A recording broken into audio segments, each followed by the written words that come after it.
আপনি বিকাশে টাকা সেন্ড করতে গিয়ে আপনি ভুল নম্বরে টাকাটা সেন্ড করে ফেলেছেন। এখন আপনি মহাচিন্তায় পড়ে গেছেন যে আসলে এই টাকাটা কিভাবে রিটার্ন পাবেন। তো ফ্রেন্ডস, চিন্তার কোনো কারণ নেই। আজকের এই ভিডিওতে আমি আপনাদের দেখাবো যে আপনি যদি ভুলে কোনো নম্বরে যদি টাকা সেন্ড করে ফেলেন, কিভাবে সেই টাকাটা আপনারা রিটার্ন পাবেন।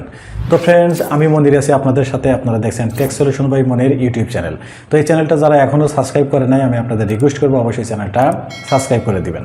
তো ফ্রেন্ডস, টাকাটা সেন্ড হওয়ার পরে আপনাকে প্রথমে একটা জিনিস আগে বুঝতে হবে যে টাকাটা যে নম্বরে চলে গেছে সেটা কি নন বিকাশ নম্বর নাকি বিকাশ নম্বর।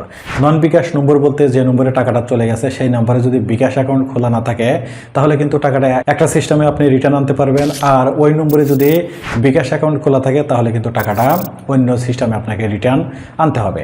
তো ধরুন আপনি যে নম্বরটাতে টাকা সেন্ড করে ফেলেছেন সেই নম্বরে বিকাশ অ্যাকাউন্ট খোলা নাই। এখন সেক্ষেত্রে আপনি প্রথমেই যে কাজটা করবেন, আপনি সাথে সাথে বিকাশের যে কাস্টমার কেয়ার নম্বর আছে সেই কাস্টমার কেয়ার নম্বরে আপনি কল দিবেন। কল দিয়ে সেই নম্বরের এগেইনস্টে একটা কমপ্লেন দেবেন। কমপ্লেন দিলে বিকাশ থেকে কিন্তু সেই বিকাশ অ্যাকাউন্টটা কিন্তু তারা ব্লক করে রাখবে যতক্ষণ পর্যন্ত এই কমপ্লেনটার মীমাংসা না হয়। এরপর আপনি সাথে সাথে যে কাজটা করবেন সেটা হলো আপনি আপনার যে বিকাশ অ্যাপস আছে সেই বিকাশ অ্যাপসে চলে যাবেন। বিকাশ অ্যাপসে গিয়ে এখানে একটা সেন্ড মানি নামে যে অপশনটা আছে এখানে ট্যাপ করে দিবেন। সেন্ড মানি থেকে আপনি চলে যাবেন একটু উপরের দিকে, দেখবেন যে এখানে নন বিকাশ নামে একটা অপশন আছে, এখানে ট্যাপ করে দিবেন।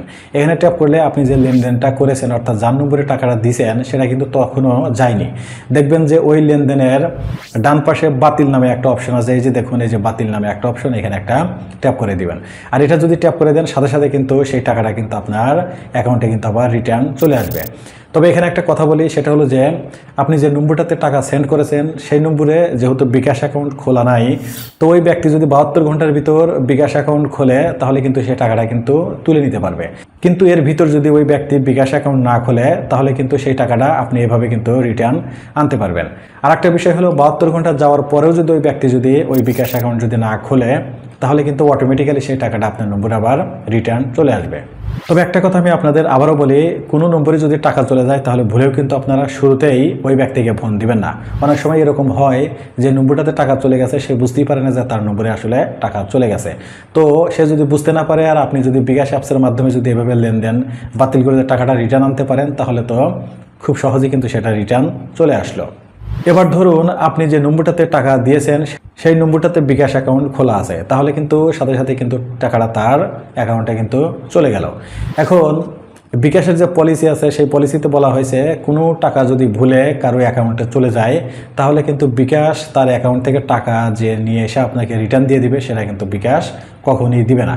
সেক্ষেত্রে আপনাকে যে কাজটা করতে হবে সেটা হলো আপনি প্রথমে আগে কাস্টমার কেয়ারে কল দিবেন, কল দিয়ে কমপ্লেন দিবেন, দেন তারপরে আপনি চলে যাবেন থানায়।